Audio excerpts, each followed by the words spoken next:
Année du coup éducatrice spécialisée, je suis allée en stage à l'étranger du mois de janvier 2024 à avril 2024 et je suis tombée sur une association qui m'a répondu rapidement. Ils m'ont dit que j'allais pouvoir avoir un stage auprès d'enfants en école maternelle, auprès d'enfants en situation de handicap. Donc je me suis dit ça correspond. Je suis partie en Afrique, au Togo, en stage. Du coup je prends l'avion, j'arrive à l'aéroport de Lomé. Les membres de l'association m'accueillent. On m'a dit par la suite, monte dans la voiture, on rentre, on va à la maison, tu vas pouvoir te reposer. J'avais une chambre pour moi toute seule et à ma gauche, il y avait la chambre du président de l'association. Et tout autour, en fait, la cour était fermée par un mur d'au moins 3 mètres.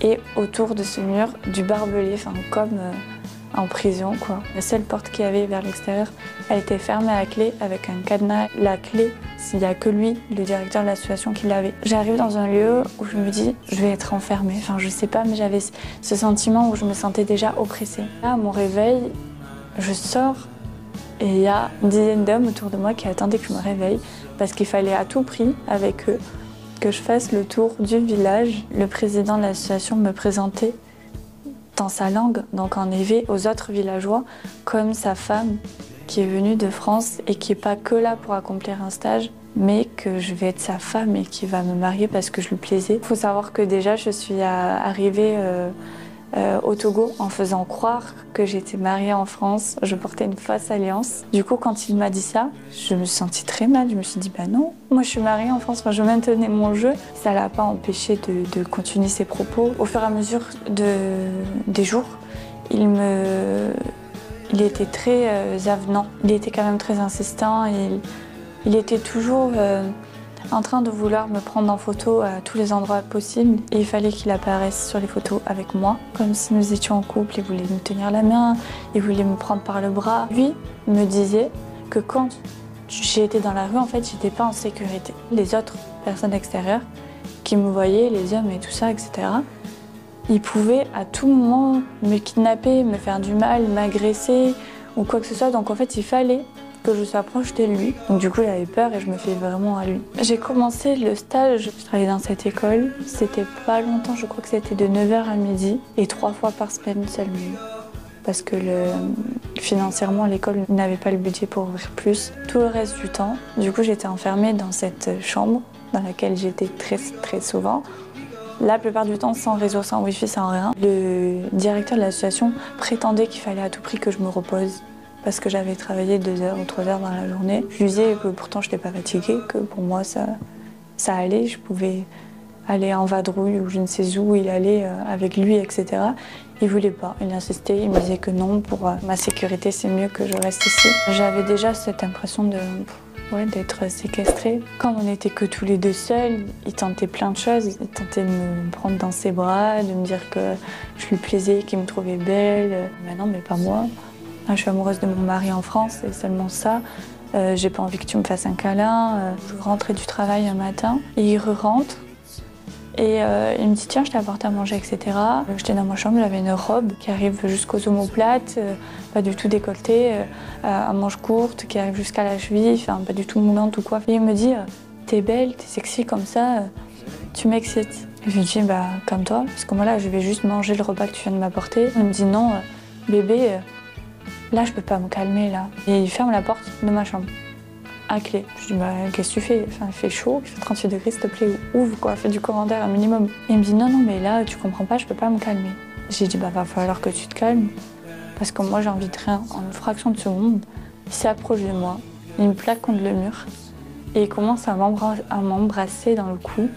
Il me tient d'une force, mais vraiment, j'étais contre le mur, qu'est-ce que je peux faire, quoi? Je sens tout de lui contre moi. Et je me dis, mais cet homme me dégoûte. Et je lui dis oralement, mais tu me dégoûtes, s'il te plaît, lâche-moi. Je me pousse et je tombe sur le matelas. Je me glisse sur le côté et j'essaye d'aller de l'autre côté de la pièce pour ouvrir cette porte. J'y arrive pas. Donc il me rattrape, il me tire par les pieds et je retombe au sol. Et je me dis, mais t'as beau le repousser, t'as beau essayer de mettre des coups. Je l'ai mordu et le mec il me dit, arrête, ça m'excite. Ça l'empêchait absolument pas de continuer. Et de là, il remonte ma robe. J'avais un short dessous quand même. Il me tire ce short et de là il me dit bébé j'ai envie de toi, j'ai envie de toi, j'ai envie de toi. Et du coup, il me pénètre de force. Et je lui dis, mais ça va pas, mais tu me fais mal. Et je pleurais. J'ai crié, mais il n'y a personne autour de toi. Tu es enfermée dans cette chambre. À partir de là, mon cerveau, il se met vraiment en off. Enfin, il s'éteint, je pense. Et je me dis, bah, subis. C'était affreux. Je t'ai dit non plein de fois. Moi, je veux manger mon repas, je veux boire de l'eau. Arrête, quoi. Il me dit, non, mais j'ai pas fini. Je vais continuer. Et de là, bah, il continue, il fait ses affaires. Et ça y est, un silence qui s'installe. Je l'entends plus gémir. C'était fini, il avait fait son affaire et il sort de la pièce. Il va faire sa douche et de là, je le revois plus.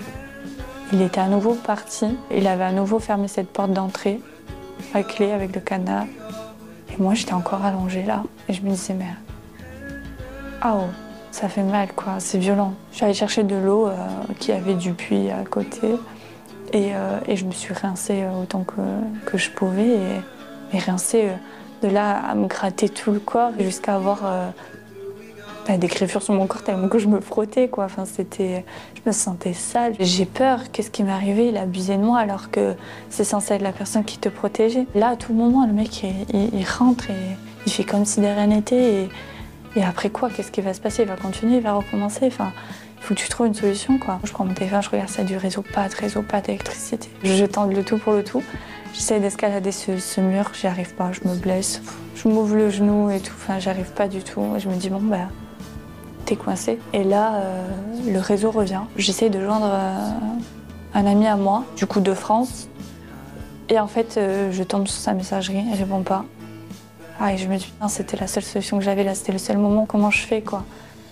Et à ce moment-là il revient, il me dit à qui c'est que t'es, à qui tu essaies de joindre en fait? Et je lui dis, bah, ma famille. Elle me dit, non, mais pourquoi? Pour que tu leur dises qu'on s'aime, qu'on va se marier et que ça y est, maintenant on a fait l'amour et que tu vas être ma femme. Je dis, non, pas du tout en fait, parce que ce que tu m'as fait c'est très grave et que là j'en suis malade plus qu'autre chose en fait. Il me dit, mais jamais tu vas leur dire quoi que ce soit. Et à partir de là, bah, j'étais surveillée sur tous les appels que je pouvais passer, que ce soit avec l'école, avec mon ex-copain de l'époque, avec mes amis, ma famille. Quand je tentais de faire quelque chose pour me sauver et qui allait contre ce que lui voulait, c'était les répercussions sexuelles que j'avais. Je pouvais que me taire et essayer dans mon silence de cogiter pour trouver une solution.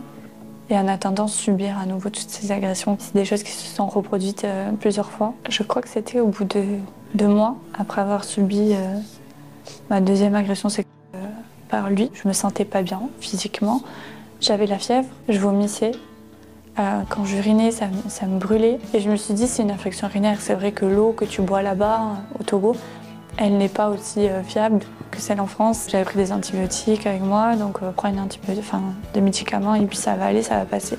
Sauf qu'il y a 2 semaines qui passent et 2 semaines où les choses vont pas du tout mieux.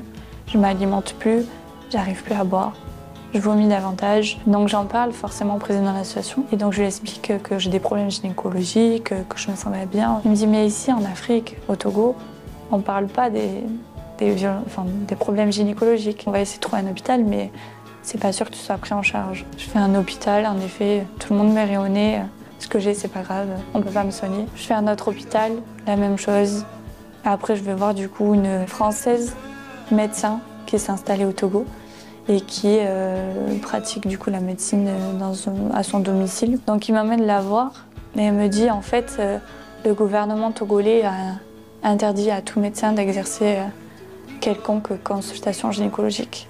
C'est-à-dire que si je te consulte là, je risque de me faire tuer. J'avais pris une assurance santé, je me dis bah elle aura rapatriement sanitaire.